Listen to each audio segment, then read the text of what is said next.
El aroma a café recién molido y papel viejo siempre me ha parecido el más honesto de los perfumes.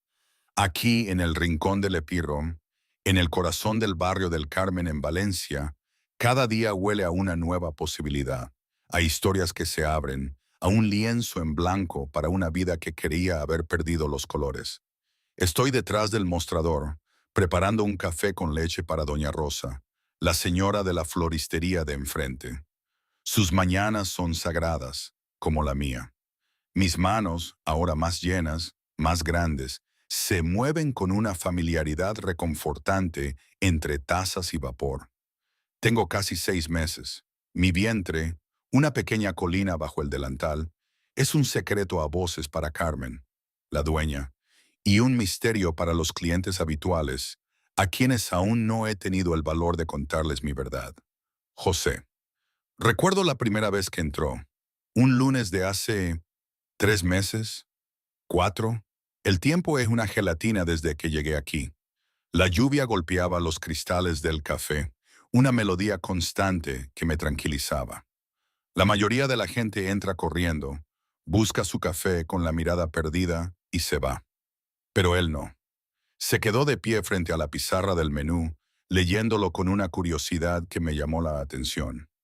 Sus ojos eran de un gris azulado, como el cielo de Valencia después de una tormenta de invierno, y su pelo oscuro estaba un poco húmedo. Llevaba un jersey azul marino sencillo, unos vaqueros, nada llamativo, pero su presencia llenaba el espacio de una manera tranquila. ¿Sabes? Buenos días, dijo, y su voz era cálida, grave. ¿Qué me recomendarías para alguien que está cansado de la misma rutina de café de siempre? Sonreí de verdad, una sonrisa que hacía mucho que no sentía. Me sentía extraña con ella, como si no me perteneciera. Bueno, si quieres algo diferente, prueba nuestro latte de miel y lavanda. Suena peculiar, pero es muy reconfortante, sobre todo en un día de lluvia como hoy. Vendida, y la repostería que creas que mejor combina. Me tendió una tarjeta de visita y añadió, confío en tu criterio. La forma en que lo dijo me hizo sentir vista, como persona, no solo como la barista, no solo como el despojo de una mujer que había huido de todo. Era la primera vez en meses que alguien me hacía sentir que mi opinión importaba. El croissant de almendras, sin duda, respondí. Mis manos temblaron un poco al preparar su bebida, pero logré dibujar una hoja perfecta en la espuma. Cuando se la entregué, nuestros dedos se rozaron y sentí una chispa, una pequeña, minúscula chispa de algo que creí completamente muerto. ¿Esperanza, quizás? ¿O solo la posibilidad de que no todos los hombres fueran como Carlos? José se convirtió en una parte de mi rutina, tan constante como la lluvia invernal. Lunes, miércoles, viernes, siempre a las 9, siempre la misma mesa junto a la ventana. Su portátil, su libreta, su concentración silenciosa. Pero siempre un momento para charlar, para hablar de libros, de rincones de Valencia, de las mejores películas para ver un día de lluvia. Él me contó de su trabajo, desarrollando software educativo para escuelas en barrios desfavorecidos. Yo compartí mi amor por las novelas de misterio antiguas, mi sueño de tener mi propia librería. Pero nunca, nunca hablé de Madrid, de Carlos, de la traición, ni del pequeño latido que crecía dentro de mí.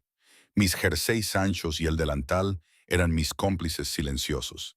Era mi fortaleza, mi caparazón. A veces, por las noches, cuando el insomnio se apoderaba de mí en mi pequeño apartamento de El Carmen, pensaba en mi padre. Él siempre decía, hija, desconfía de quien te lo ponga demasiado fácil o te prometa la luna sin esfuerzo. Se refería a los vendedores ambulantes del mercado de mi pueblo, a los charlatanes que prometían remedios mágicos. Pero ahora, esas palabras resonaban de otra manera. Carlos me había prometido la luna, una vida perfecta, un amor de cuento de hadas. Y yo, ingenuamente, le había creído. Aquí, en Valencia, todo era esfuerzo, cada día, cada sonrisa que forzaba, cada euro que ganaba. Pero era real, era mío. Era una reconstrucción lenta, dolorosa, pero auténtica, y eso en mi corazón maltrecho valía más que todas las lunas del mundo. Un martes gris, de esos que calan hasta los huesos, recibí un mensaje. No era de José, era de Lucía, mi mejor amiga Mónica de Madrid, después de meses de silencio por mi parte. Quería saber si estaba bien, si había tenido al bebé, si necesitaba algo. No pude responder. Mi cuerpo se tensó.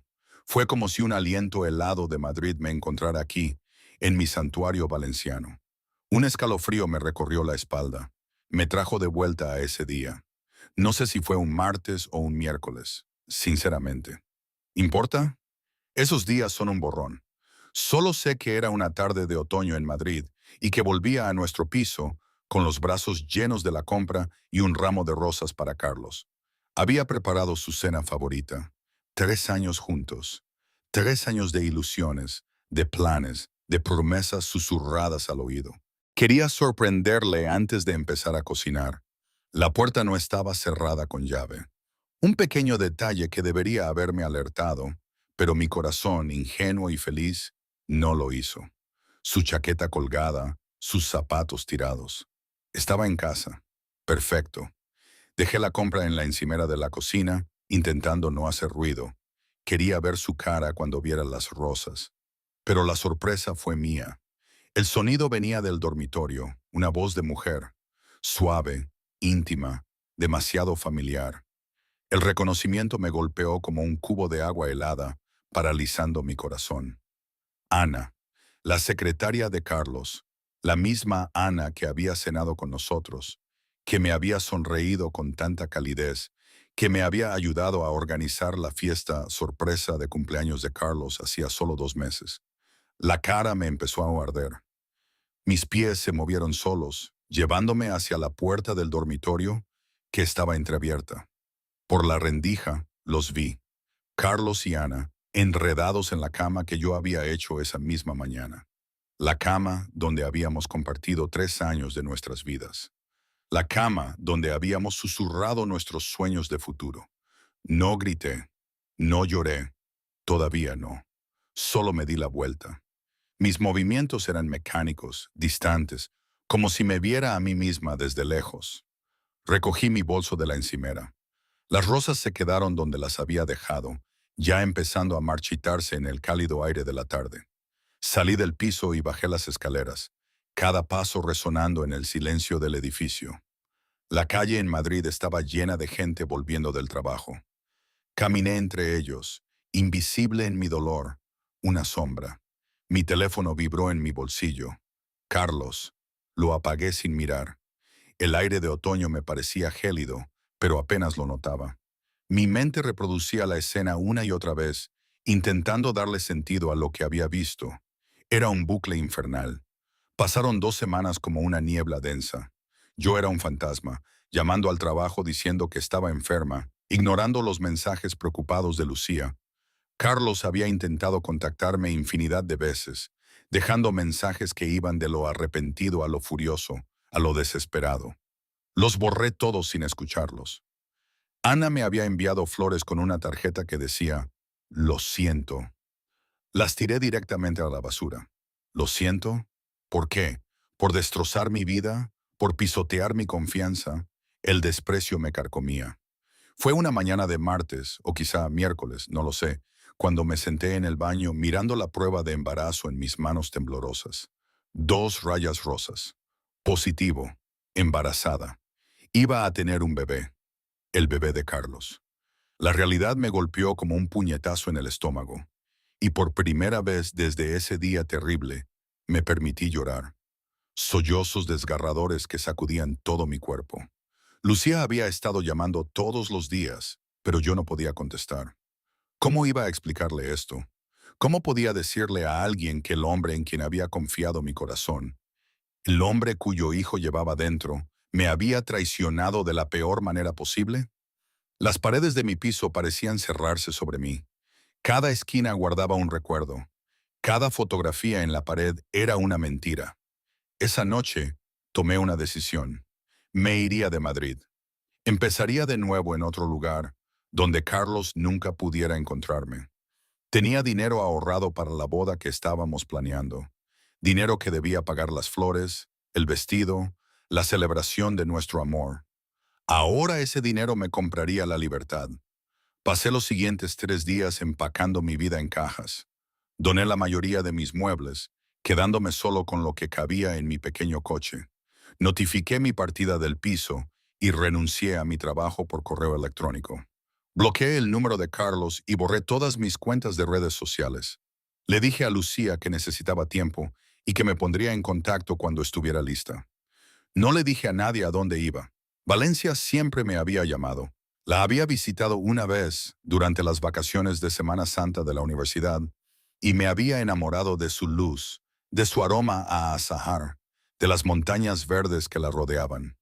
Me sentía como un lugar donde podría desaparecer, un lugar donde podría convertirme en alguien nuevo, alguien a quien nunca le habían roto el corazón, alguien lo suficientemente valiente como para criar a un hijo sola.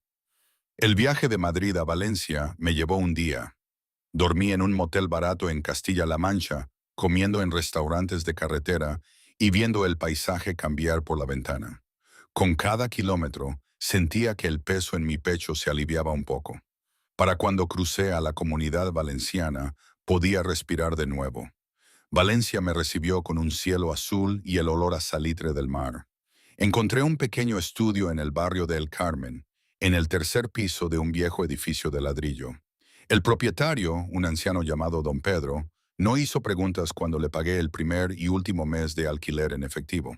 El apartamento era modesto pero limpio, con grandes ventanas que dejaban entrar la luz filtrada de Valencia. En una semana encontré trabajo en el Rincón de la Maibro, el café librería de Carmen. Una mujer amable, de unos 50 años, me contrató al instante cuando mencioné mi experiencia como barista en la universidad. El trabajo era sencillo y reconfortante. Hacer café, recomendar libros, organizar estanterías. Mi vientre creciente permanecía oculto bajo jerseys anchos y delantales estratégicos. Aquí, en Valencia, no era la exnovia de Carlos ni la mujer engañada. Era solo María, la barista tranquila con la sonrisa suave que siempre recordaba los pedidos de los clientes habituales. El otoño se convirtió en invierno. Tenía 4 meses y mi cuerpo no estaba cambiando. Mi vientre ya tenía una curva pequeña, pero definida. Mi cara se había suavizado. Mis pechos estaban más llenos. Carmen, por supuesto, lo había notado. Una mañana la mujer mayor me llevó a un lado y me preguntó con dulzura si todo estaba bien. Me derrumbé y le conté la verdad sobre Carlos, sobre el embarazo, sobre mi huida. Carmen simplemente me abrazó y me prometió que mi trabajo estaba seguro y que tenía una amiga cuando la necesitara. Su amabilidad me hizo llorar aún más. Su comprensión era un bálsamo para mi alma magullada. Un día José llegó al café con un hematoma en la mejilla y un corte sobre la ceja. Abrí la boca, asustada. ¿Qué te pasó? ¿Estás bien? Él agitó la mano con desdén, haciendo una mueca de dolor. Solo un estúpido accidente. Estaba ayudando a un amigo a mover muebles y calculé mal una puerta. Nada grave. Pero yo vi la tensión alrededor de sus ojos, la forma en que su cuerpo se mantenía rígido, como si le doliera moverse. Esa tarde, después de mi turno, me encontré haciendo algo que no había hecho desde que dejé Madrid. Me preocupé por alguien que no era yo misma. La sensación era aterradora y extrañamente reconfortante. A la mañana siguiente, le llevé a José una sopa casera que había preparado la noche anterior. Sopa de pollo con fideos, buena para curar. Se la puse en su mesa con una sonrisa nerviosa. José levantó la vista de su portátil, la sorpresa y algo más profundo brillando en su rostro. ¿Tú hiciste esto para mí? Dijiste que estabas herido. Todos merecen algo de comida reconfortante cuando se están curando. Gracias, María, de verdad. Esto es increíblemente amable. La forma en que pronunció mi nombre, suave y genuina, hizo que mi pecho se contrajera con una emoción que no estaba lista para nombrar. Momento, tengo que hacer una pausa aquí. Todo esto, esta situación que vivía, era tan absurda. Es decir, piensen en ello. Una mujer huyendo de su vida rota, cargando con el fantasma de un engaño y una nueva vida en ciernes, y de repente un hombre aparece con ojos amables y te trae paz. En mi antiguo barrio en Madrid habríamos dicho, algo raro hay ahí, o demasiado bueno para ser verdad. Porque seamos honestos, la vida real no funciona así, ¿verdad? No se supone que encuentres amabilidad en medio del caos, que la gente simplemente sea buena sin segundas intenciones, especialmente un hombre. Después de Carlos, mi confianza en la humanidad y sobre todo en el género masculino estaba bajo cero. Cada gesto amable de José era una alarma silenciosa en mi cabeza. ¿Qué querrá? ¿Cuándo me decepcionará? ¿Será otro Carlos en potencia? Pero luego, sus ojos, su forma de escuchar, su presencia, era tan diferente. Y eso era lo aterrador, la posibilidad de que fuera real, de que la vida pudiera, a pesar de todo, darte algo bueno. Volviendo a la historia, era una tarde de jueves, a principios de diciembre, cuando todo cambió. El café estaba tranquilo. Afuera nevaba, algo inusual en Valencia. Estaba limpiando las mesas cuando escuché la voz de José a mi espalda. María, ¿puedo preguntarte algo? Me giré y lo encontré de pie más cerca de lo habitual, con una expresión seria. Claro. He notado que últimamente pareces diferente, quizás más triste o preocupada. No quiero entrometerme, pero quiero que sepas que si alguna vez necesitas hablar con alguien, estoy aquí, sin juicios, solo como un amigo. La sinceridad en su voz rompió algo dentro de mí. Me senté pesadamente en la silla más cercana. Mi mano instintivamente se movió hacia mi vientre. José notó el gesto. Sus ojos se abrieron ligeramente. ¿Estás embarazada? Asentí, las lágrimas ya empezando a caer. 4 meses y medio. El padre no lo sabe. Me engañó y me fui. No pude decírselo. Simplemente no pude. José se sentó frente a mí, su rostro lleno de compasión, no del juicio que tanto había temido. Eso debe haber sido increíblemente difícil, tomar esa decisión sola. Tenía tanto miedo. Todavía tengo miedo. ¿Y si estoy cometiendo un error enorme? ¿Y si este bebé merece conocer a su padre? Incluso si es terrible. ¿Y si no puedo hacer esto sola? No estás sola, María. José extendió la mano por la mesa y tomó la mía suavemente. Tienes a Carmen. Tienes a la gente de esta comunidad que te quiere. Y me tienes a mí, si quieres mi amistad. ¿Por qué querrías ser amigo de alguien tan complicado? Alguien con tanto equipaje. Porque las personas complicadas son las más interesantes. Y porque veo lo fuerte que eres, incluso cuando tú no lo ves. Huiste de una mala situación para protegerte a ti misma y a tu hijo. Eso requiere coraje. Nos quedamos allí sentados un buen rato, con las manos entrelazadas sobre la mesa, mientras la nieve caía fuera de la ventana. Por primera vez desde que dejé Madrid, sentí que quizás todo iba a estar bien. Quizás podría hacerlo. Quizás era más fuerte de lo que pensaba. Y quizás, solo quizás, se me permitía dejar entrar a alguien de nuevo. ¿Creéis que tomé la decisión correcta en ese momento? ¿O fue solo la desesperación de una mujer rota? José me ayudó a mudarme a un apartamento un poco más grande cuando mi contrato terminó. Me acompañó a mi primera cita prenatal cuando Carmen no pudo ir. Leía libros de paternidad y hacía preguntas reflexivas sobre mis planes para el bebé. Se había convertido en una presencia constante en mi vida, en un apoyo silencioso pero firme. Lo que yo no sabía era que José Ramírez no era solo un hombre amable que desarrollaba software educativo. Era el fundador de Soluciones Tecnológicas Ramírez, una empresa que había revolucionado las plataformas de aprendizaje en línea para niños en comunidades desfavorecidas. Había vendido su participación mayoritaria el año anterior por una suma considerable y estaba usando su tiempo y recursos para marcar una diferencia genuina en el mundo. No me lo había contado porque disfrutaba siendo visto por quien era, en lugar de por lo que tenía. Conmigo, él era solo José, el tipo al que le gustaban los lates de miel y lavanda y las viejas novelas de misterio. El tipo que escuchaba cuando me preocupaba por convertirme en madre. El tipo que se estaba enamorando perdidamente de una mujer que tenía todas las razones del mundo para no volver a confiar en ningún hombre. Era una fría mañana de enero cuando Carlos me encontró. Yo estaba de 6 meses, mi vientre redondo y evidente bajo mi abrigo de invierno. Iba de camino al trabajo cuando una voz familiar gritó mi nombre. ¡María! ¡Dios mío, María! Me quedé helada. Cada músculo de mi cuerpo se tensó mientras me giraba lentamente. Carlos estaba a unos 6 metros. Su rostro una mezcla de shock y algo que podría haber sido alivio.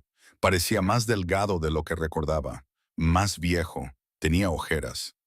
Carlos, mi voz salió plana, vacía. ¿Cómo me encontraste? Tu tarjeta de crédito la usaste en una gasolinera en Guadalajara. Contraté a un detective privado. Llevo meses buscándote. Dio un paso más cerca y yo retrocedí instintivamente. ¿Por qué? ¿Por qué harías eso? Porque te quiero, porque cometí el peor error de mi vida, porque necesito que me perdones. Luego sus ojos bajaron a mi estómago, visible ahora a pesar de mi abrigo. Dios mío, ¿estás embarazada? ¿Es ese mi bebé? Sentí que mis manos se apretaban en puños. Sí, estoy embarazada.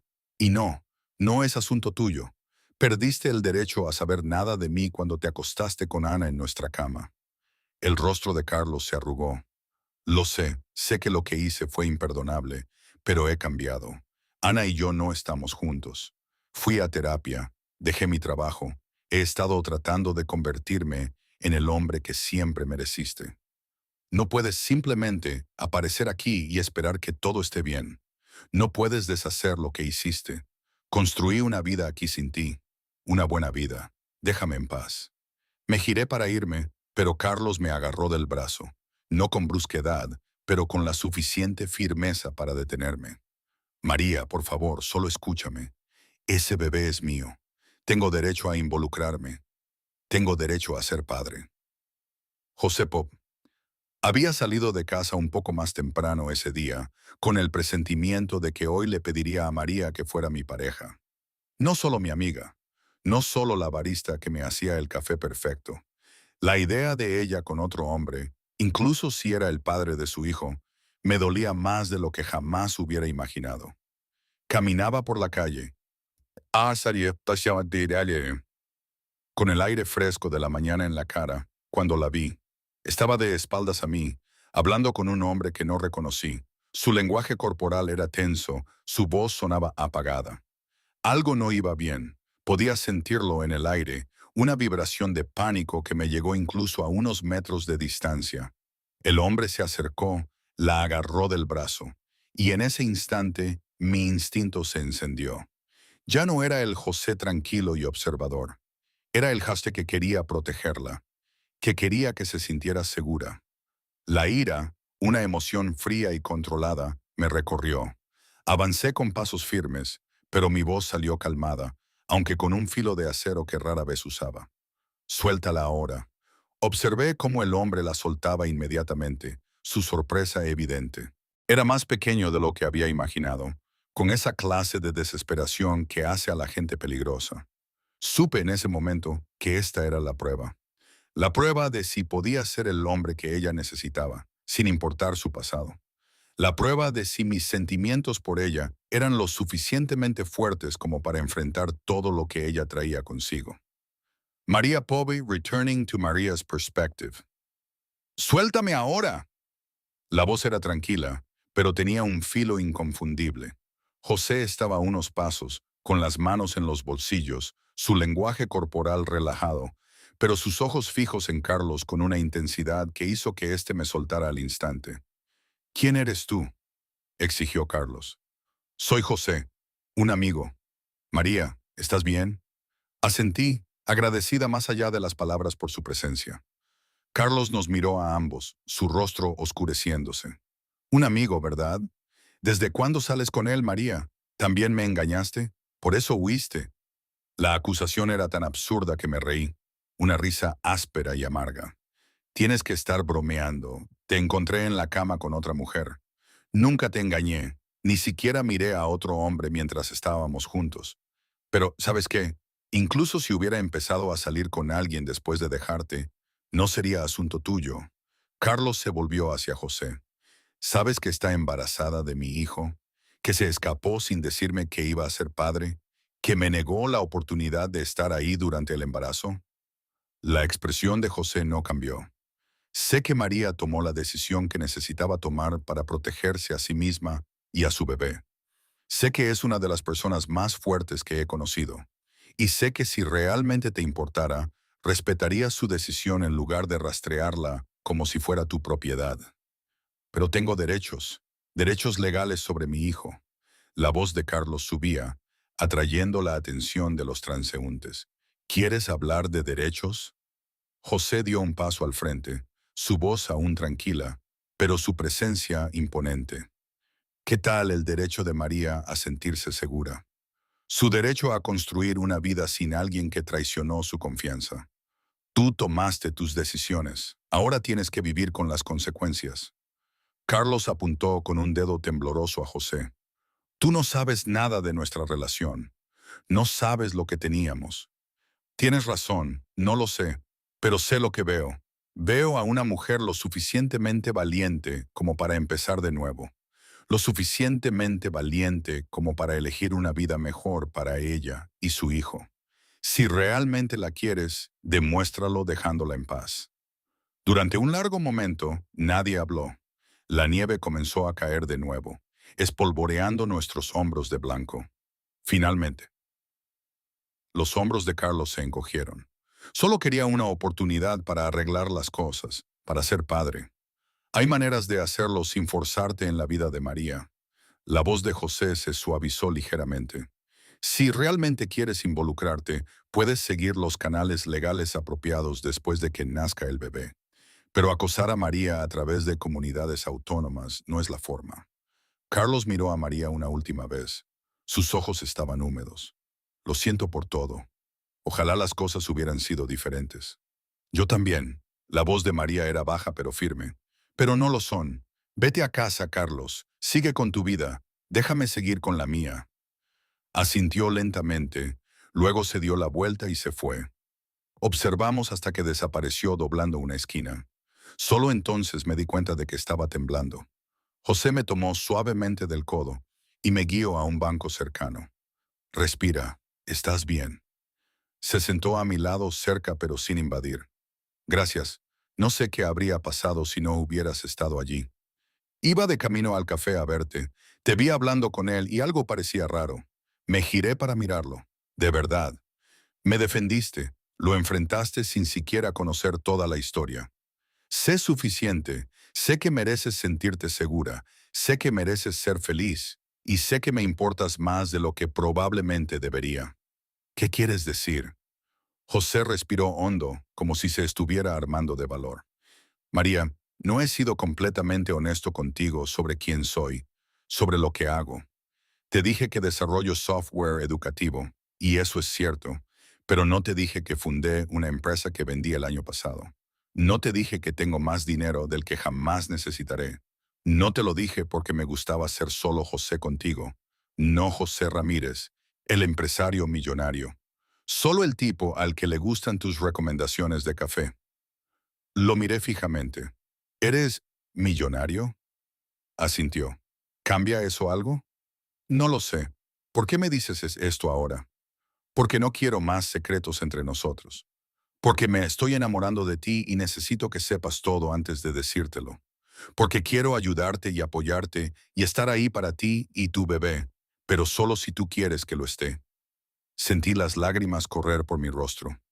Lágrimas de felicidad esta vez. Estoy embarazada del bebé de otro hombre. Soy complicada y estoy dañada y tengo miedo de todo. ¿Por qué querrías esto? Porque también eres valiente y amable, y más fuerte de lo que crees. Porque me haces reír. Porque recuerdas que me gustan los croissants de almendras con mi latte de miel y lavanda. Porque cuando estoy contigo, me siento como la mejor versión de mí mismo. Me secó las lágrimas suavemente. No necesito que digas nada ahora mismo. Solo necesitaba que lo supieras. Pero sí que necesitaba decir algo. Necesitaba arriesgarme. Necesitaba volver a creer en la posibilidad de la felicidad. José Ramírez, yo también me estoy enamorando de ti. Su rostro se transformó de alegría. ¿De verdad? ¿De verdad? De verdad. aunque estoy aterrorizada, aunque esto es complicado, aunque no sé lo que viene después, lo resolveremos juntos, un día a la vez. Me atrajo a sus brazos, con cuidado de mi vientre, y me abrazó mientras la nieve caía a nuestro alrededor. La gente pasaba, envuelta en sus propios mundos, sin saber que dos personas rotas acababan de decidir sanar juntas. 3 meses después, di a luz a una niña sana. La llamé Esperanza. José estuvo en la sala de partos, sosteniendo mi mano en cada contracción, con lágrimas en los ojos cuando vio al bebé por primera vez. Carlos cedió sus derechos de paternidad 6 semanas después, reconociendo que no estaba preparado para ser padre y que yo merecía construir la familia que deseaba. Un año después, José y yo nos casamos en una pequeña ceremonia en el Rincón del Vibro, rodeados de Carmen y la comunidad que nos había acogido a ambos. Esperanza dio sus primeros pasos en la librería. José me había ayudado a comprarla, y su risa resonaba entre estanterías llenas de historias de desamor y sanación y segundas oportunidades. ¿Y hoy qué? No lo sé. A veces pienso que fue lo mejor que me pudo pasar. A veces pienso que cometí un error al lanzarme de nuevo al vacío, al confiar. Probablemente ambas cosas. Así es la vida, ¿no? Nada es blanco o negro, nada es perfecto, pero es mía. Y con José y Esperanza, es una imperfección que me atrevo a llamar hogar. Es un camino en construcción, lleno de retos, pero también de la clase de amor que se siente real, que se gana a pulso. Y eso para mí lo es todo.